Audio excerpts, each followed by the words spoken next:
గాయత్రి మంత్రం. అసలు గాయత్రి మంత్రానికి ఉన్న పవర్ ఈ జనరేషన్ వాళ్ళకి ఎవ్వరికి తెలీదు. పెద్దవాళ్ళు చేసిన అతిపెద్ద తప్పేంటో తెలుసా?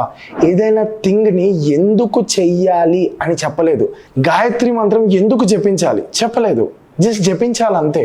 సో అర్థమైంది కదా, ఈ యూనివర్స్ అంతా ఫామ్ అవ్వడానికి బేస్ వాక్, సౌండ్.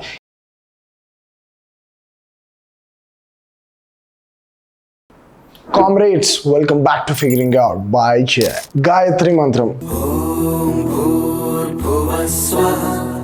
అసలు గాయత్రి మంత్రానికి ఉన్న పవర్ ఈ జనరేషన్ వాళ్ళకి ఎవ్వరికి తెలీదు. ఒకవేళ ఈ జనరేషన్కి గాయత్రి మంత్రం గురించి చెప్పడానికి ఎవరు ట్రై చేసినా కూడా ఎవ్వరు వినే పరిస్థితుల్లో లేరు. ఎందుకంటే మన పెద్దవాళ్ళు చేసిన అతిపెద్ద తప్పేంటో తెలుసా? ఏదైనా థింగ్ని ఎందుకు చెయ్యాలి అని చెప్పలేదు, జస్ట్ చెయ్యాలంతే అని చెప్పి మన మీద రుద్దారు. పూజ చేయాలి, ఎందుకు చేయాలి చెప్పలేదు. దేవుడికి దండం పెట్టుకోవాలి, ఎందుకు పెట్టుకోవాలి చెప్పలేదు. గాయత్రి మంత్రం ఎందుకు జపించాలి చెప్పలేదు, జస్ట్ జపించాలి అంతే. ఇలా మన మీద థింగ్స్ అన్నిటినీ కూడా రుద్దడం జరిగింది. సో అప్కమింగ్ జనరేషన్స్ అందరూ కూడా దాన్ని ఒక బర్డెన్ లా ఫీల్ అయ్యారు, ఒక చాదస్తం థింగ్ లా ఫీల్ అయ్యారు. ఈ జనరేషన్ ప్రతి దాన్ని క్వశ్చన్ చేసే జనరేషన్. ఈ జనరేషన్ ప్రతి దానికి ఆన్సర్ వెతికే జనరేషన్. నువ్వు ఏది చెప్పినా సరే ఈ జనరేషన్కి ఎందుకు, ఏంటి, దానికి సమాధానం ఏంటి అని వాళ్ళకి చెప్పినప్పుడే వాళ్ళు అర్థం చేసుకొని పాటించగలుగుతారు. కానీ అలా చెప్పే వాళ్ళు ఎవరున్నారు? ఎందుకంటే మన పెద్దవాళ్ళకి అన్ని సగం సగం తెలుసు. సో ఆ సగం సగం నాలెడ్జ్తో మనం వీళ్ళకి చెప్తే వాళ్ళు ఎందుకు పాటిస్తారు? సో పెద్దవాళ్ళు చెబితే మీరు వినరు కాబట్టి మీ స్టైల్లో నేను చెప్తా గాయత్రి మంత్రం గురించి. ఈ బ్రహ్మాండంలో ఉన్న ప్రశ్నలన్నిటికీ సమాధానాలు వేదాల్లో ఉన్నాయి. ఇండియాని వేద భూమి అని అంటారు. అసలు ఒక్కసారి లాంగ్ బ్యాక్కి వెళ్తే ఈ ఇస్లామిక్ రిలీజన్, క్రిస్టియానిటీ రిలీజన్ ఇవేమీ రాకుండా యూరోప్ కొలనైజేషన్ కూడా కాకన్నా ముందు మొత్తం లాంగ్ బ్యాక్కి వెళితే India is the one and only country with civilization. Before 1080 అంటే మొఘల్స్ కన్నా ముందు పర్షియన్, యూరోపియన్స్, చైనీస్ వీళ్ళందరూ కూడా వాళ్ళ కంట్రీ నుంచి మన ఇండియాకి వచ్చి వేదాల్లోని నాలెడ్జ్ తీసుకొని వెళ్ళేవారు. మెగాస్టిన్స్, ఆల్బర్నీ, హాన్సాంగ్ ఈ బుక్స్ చదివితే మీకు అర్థమవుద్ది ఇండియా ఓల్డెన్ డేస్లో ఎంత అడ్వాన్స్డ్గా ఉండేదో. సో వేదాలు అనేవి అంత పవర్ఫుల్. సో అలాంటి వేదాలని మించింది ఏదైనా ఉంది అంటే అదే గాయత్రి మంత్రం. ఒక్క మంత్రం, ఒకే ఒక్క మంత్రం, 24 అక్షరాలున్న ఒకే ఒక్క మంత్రం మొత్తం వేదాలన్నిటికన్నా మించింది అంటే ఆ మంత్రం ఎంత పవర్ఫుల్లో అర్థం చేసుకోండి. ఆ మంత్రం మనం జపించడం వల్ల మన లైఫ్లో ఏమేం థింగ్స్ జరుగుతాయో ఇమాజిన్ చేసుకోండి. అసలు ఏం కర్మరా బాబు, ఇలాంటి థింగ్స్ గురించి అసలు ఎడ్యుకేషన్ సిస్టంలోనే ఉండవు. అసలు వేదాస్ గురించి ఉండవు, మంత్రాస్ గురించి ఉండవు, ముద్రాస్ గురించి కూడా.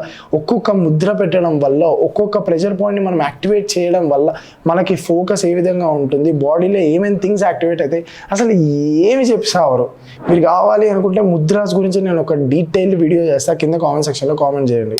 సో మ్యాటర్కి వస్తే బ్రహ్మ, విష్ణు, మహేశ్వరులు వీళ్ళనే మనం అందరం కూడా మొక్కుకునేది. అసలు వీళ్ళు ఫామ్ అవ్వడానికన్నా ముందు ఫామ్ అయిందే బ్రహ్మాన్. బ్రహ్మ కాదు, బ్రహ్మాన్. ఆ నిరాకార్ స్వరూప్ అది ఎక్కడి నుంచి వచ్చింది, ఎలా వచ్చిందో ఎవ్వరికి తెలియదు. It is the supreme cosmic spirit, అంటే సుప్రీం గాడ్, ఫస్ట్ ఫామ్ అయిన గాడ్. బ్రహ్మాన్తో పాటు వచ్చిందే వాక్ అంటే సౌండ్. ఓం అనే శబ్దం ఏదైతే ఉందో, వాక్ ఏదైతే ఉందో అది హిందూయిజంలో ఎంత ఇంపార్టెంటో మీ అందరికీ తెలుసు. కానీ అది ఎక్కడి నుంచి వచ్చింది, ఎలా వచ్చిందో మీ ఎవరికైనా తెలుసా? సో బ్రహ్మాన్తో పాటు వచ్చిందే ఓం, విచ్ మీన్స్ వాక్, విచ్ మీన్స్ సౌండ్. సో ఈ బ్రహ్మాన్ అండ్ వాక్ కలిస్తే సృష్టించబడిన వాళ్ళే బ్రహ్మ, విష్ణు, మహేశ్వరుడు. నేను చెప్పేది మీకు ఇల్లాజికల్గా అనిపిస్తుందా? నేను ఎప్పుడూ కూడా ఇంత కామ్గా కూర్చొని ఒక థింగ్ని ఎక్స్ప్లెయిన్ చేయలేదు. నేను ప్రతిసారి కూడా అరుస్తాను, అగ్రెసివ్గా ఉంటాను. సో మీకు ఇల్లాజికల్గా అనిపిస్తే దీన్నే మనం సైన్స్ తోటి మ్యాచ్ చేయడానికి ట్రై చేద్దాం. ఫర్ ఎగ్జాంపుల్ ఇది ఉంది, దీంట్లో ఏముంది? Some piece of plastic, paper, carbon. ఆ ప్లాస్టిక్ స్టిక్కర్లో, ఆ పేపర్లో, ఆ కార్బన్లో ఏముంది? దీని లోపల లోపల లోపల లోపల లోపల ఏముంది? Atom, right?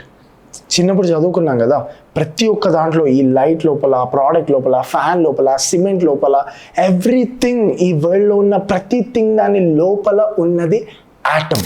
ఇప్పుడు ఆ ఆటమ్ లోపల ఏమేమి ఉన్నాయి? Neutron, proton, electron, right? Confusion ఏం లేదు కదా. ఆటమ్ లోపల న్యూట్రాన్, ప్రోటాన్, ఎలక్ట్రాన్.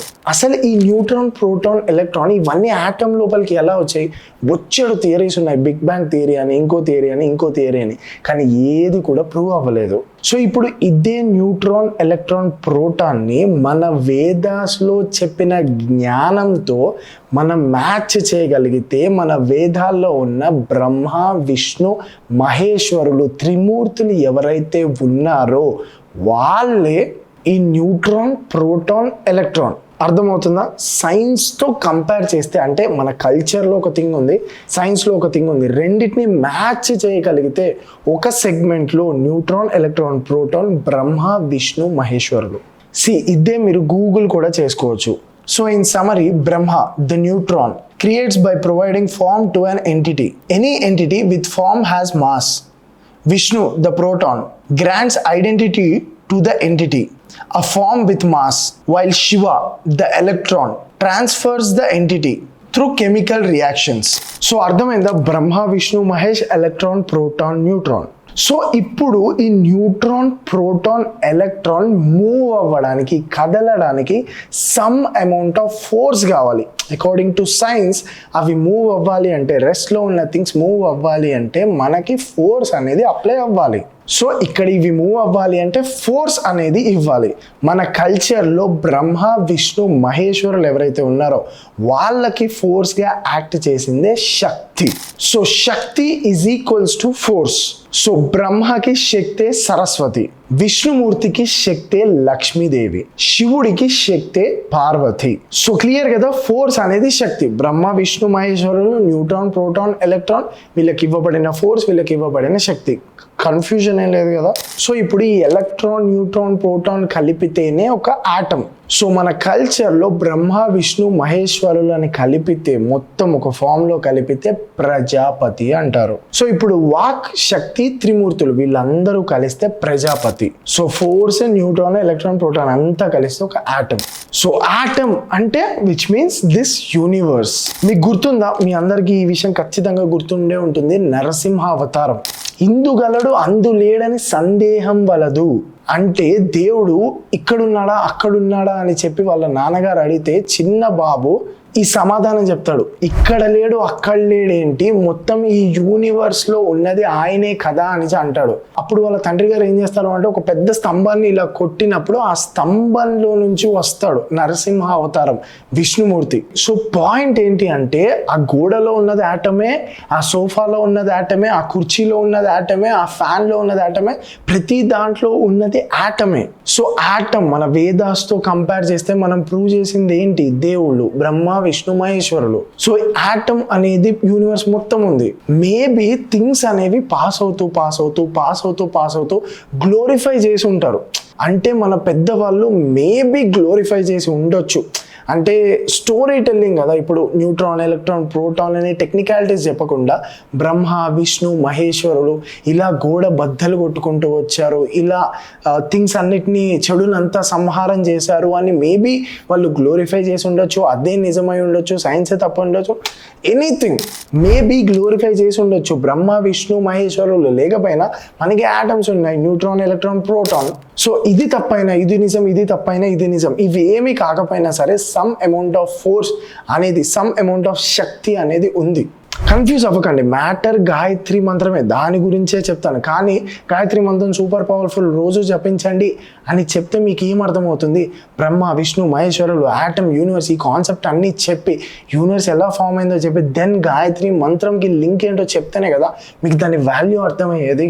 సో అర్థమైంది కదా, సమ్ అమౌంట్ ఆఫ్ ఫోర్స్ అనేది ఎగ్జిస్ట్ అవుతుంది. సో ఫస్ట్ ఫామ్ అయింది ఏంటి? బ్రహ్మాన్. బ్రహ్మాన్ తర్వాత వచ్చింది ఏంటి? వాక్ అంటే సౌండ్. సో ఈ యూనివర్స్ మొత్తానికి బేస్ ఏంటి? Sound, walk. సో ప్రజాపతి లోపల వాక్ ఫామ్లో ఈ యూనివర్స్ అనేది బిల్డ్ అయింది, ఈ యూనివర్స్ అనేది ఫామ్ అయింది. సో అర్థమైంది కదా, ఈ యూనివర్స్ అంతా ఫామ్ అవ్వడానికి బేస్ వాక్, సౌండ్. ఇప్పుడు గాయత్రి మంత్రానికి వద్దాం. గాయతాం త్రాయతే ఇతి గాయత్రి అంటే గానం చేసే వారిని రక్షించేదే గాయత్రి అని అర్థం. గానం అంటే ఏంటి? సౌండ్. సౌండ్ అంటే ఏంటి? వాక్. అర్థమవుతుందా? ఇప్పుడు సౌండ్ అనేది మనం మైండ్లో అనుకున్నా సరే మనకు అది వినిపిస్తుంది. అంటే ఫర్ ఎగ్జాంపుల్ మీరు మంత్రం అనేది, ఫర్ ఎగ్జాంపుల్ మీ మైండ్లో మమ్మీ డాడీ అనుకోండి, జస్ట్ మైండ్లో. సో ఇప్పుడు అది మీకు వినిపించిందా లేదా మీరు అనుకున్నా? సో ఆ అనుకున్న థింగ్ కూడా వాక్, ఆ అనుకున్న థింగ్ కూడా సౌండే. సో మంత్రం మీరు అనుకున్నా సరే అది సౌండే. ఓం భూర్భువస్వః తత్సవితుర్వరేణ్యం భర్గోర్దేవస్య ధీమహి ధియో యో న ప్రచోదయ. దీని అర్థం ఏంటి అంటే భూర్భువ స్వహ అంటే భూ అంటే భూలోకం, భువ అంటే అంతరిక్షం, స్వ అంటే స్వర్గలోకం, ధీమహి అంటే ధ్యానం. సో ఈ ధ్యానం ఎవరిని చెయ్యాలి అంటే సవితు దేవస్య అంటే మనకు జన్మనిచ్చిన, తత్ అంటే ఆ యొక్క, వరేణ్యం భర్గః అంటే పరాశక్తిని ధ్యానం చేయాలి. ధ్యానం ఎవరిని చేయాలి అంటే పరాశక్తిని ధ్యానం చేయాలి. సో ఇప్పుడు క్వశ్చన్ ఏంటి అంటే దేనికి ధ్యానం చేయాలి అంటే మన మనస్సును, నహ్యః అంటే మన మనస్సును, ప్రచోదయాత్ అంటే ముందుకి నడిపించడానికి. అంటే సింపుల్గా చెప్పాలి అంటే భూలోకం నుంచి స్వర్గలోకం వరకు మన మనస్సుని కరెక్ట్ డైరెక్షన్లో నడిపించడానికి మనకి జన్మనిచ్చిన, అంటే ఈ యూనివర్స్ని ఫామ్ చేసిన ఆ పరాశక్తిని ధ్యానం చేస్తున్నాము అని ఈ శ్లోకం యొక్క అర్థం. సో మ్యాటర్ ఏంటి అంటే ఈ యూనివర్స్ ఫామ్ అవ్వడానికి base walk, sound, Parashakti. So ఆ పరాశక్తిని మనం ధ్యానం చేస్తే మన మనసు అనేది, మన థాట్స్ అనేవి కరెక్ట్ డైరెక్షన్లో వెళ్ళడానికి ఈ యూనివర్స్ అంతా కూడా మనకి హెల్ప్ చేస్తుంది. సో పాయింట్ ఏంటి అంటే ఈ యూనివర్స్ అంతా కూడా ఇంటర్లింక్ అయి ఉంటుంది, కనెక్ట్ అయ్యి ఉంటుంది. సో ఈ గాయత్రి మంత్రం ప్రతిరోజు జపించడం వల్ల మన మనసు కరెక్ట్ డైరెక్షన్లో వెళ్ళడానికి హెల్ప్ చేస్తుంది. ఇప్పుడు ఇది ఎలా హెల్ప్ చేస్తుంది, దానికి లింక్ ఏంటి అంటే మొత్తం వేదాస్ ఎక్స్ప్లెయిన్ చేసుకుంటూ మీకు ఆ సౌండ్ యొక్క కనెక్షన్, ఆ వేవ్స్, ఆ ఫ్రీక్వెన్సీస్ అన్నీ చెప్పుకుంటూ రావాలి. మీకు అంత ఓపిక ఉంది అంటే నేను డెఫినెట్గా ఇంకొక వీడియో చేస్తాను. మీకైతే ఇప్పుడు నేను చెప్పిన కాన్సెప్ట్ క్లియర్ కదా, బ్రహ్మ విష్ణు మహేశ్వరులు, యాటమ్స్, వాక్, sound and power of Gayatri మంత్రం. సో ఇంకా నేను చెప్పాల్సింది చెప్పిన, ఈ వీడియో తెలుగులో ఇలాంటి కాంటెంట్ చేసే వాళ్ళు లేరు, నేను రాసిస్తా. నేను ఎంతో కష్టపడి ఎన్నో రిఫరెన్సెస్ తీసుకొని ఎన్నో బుక్స్ చదివి వాళ్ళని చెప్పారు, వీళ్ళని చెప్పారు, వీళ్ళకి మన వాళ్ళకి కరెక్ట్గా ఎలా చెప్తే అర్థమవుతుంది అని చెప్పి నేను చాలా కష్టపడి కాంటెంట్ని గ్యాదర్ చేసి మీ దాకా తీసుకొస్తున్నా. అండ్ అది కూడా ఏదో ఫ్లూక్లో తీసుకురావట్లేదు. ఫైనాన్షియల్ ఇండిపెండెన్స్ గురించి మీకు గైడ్ చేస్తూ, స్టాక్ మార్కెట్ గురించి మీకు గైడ్ చేస్తూ, లవ్, లస్ట్, ఈ ఫ్యాక్టర్స్ గురించి మీకు గైడ్ చేస్తూ, సెక్స్ ఎడ్యుకేషన్ ఫ్యాక్టర్స్ గురించి మీకు గైడ్ చేస్తూ, గాంజాలు, వీళ్ళు, డ్రగ్స్లు, వీటన్నిటి నుంచి మిమ్మల్ని అవేర్ చేస్తూ మెల్లగా స్పిరిచువాలిటీ థింగ్స్ని, బ్రహ్మ ముహూర్తం, దాని తర్వాత గాయత్రి మంత్రం, అసలు రియల్ రిచ్ ఎలా ఉంటుంది, వరల్డ్ ఎలా ఉంటుంది, వీటన్నిటి గురించి కూడా మీ దాకా తీసుకురాగలుగుతున్న ఒక ప్యాటర్న్లో, ఒక పద్ధతిలో, ఒక థింగ్ మీకు కరెక్ట్గా అర్థం అవ్వాలి అని చెప్పి నేను తీసుకురాగలుగుతున్నా. తెలుగులో ఇంతవరకు ఇలాంటి ఒక ఛానల్ లేదు. సో మీ ఫ్రెండ్స్, మీ ఫ్యామిలీకి, వాళ్ళకి షేర్ చేయడానికి ట్రై చేయండి అట్లీస్ట్ ఈ ఒక్క వీడియో. ఎందుకంటే ఇది చాలా పవర్ఫుల్ మంత్రం, దీన్ని జపించడం వల్ల చాలా థింగ్స్ జరుగుతాయి. సో నేను చెప్పాల్సింది చెప్పినా, నా జెన్యూన్ ట్రై, వ్యూస్ కోసం చేసింది కాదు, ఇంకో దానికోసం చేసింది కాదు, ఇంకో దానికోసం చేసింది కాదు, మీరు బాగుపడాలి అని చేసింది. ఇది ఇంకో 10 మందికి వెళ్ళగలిగితే చాలా హెల్ప్ అవుతుంది. So love you all comrades.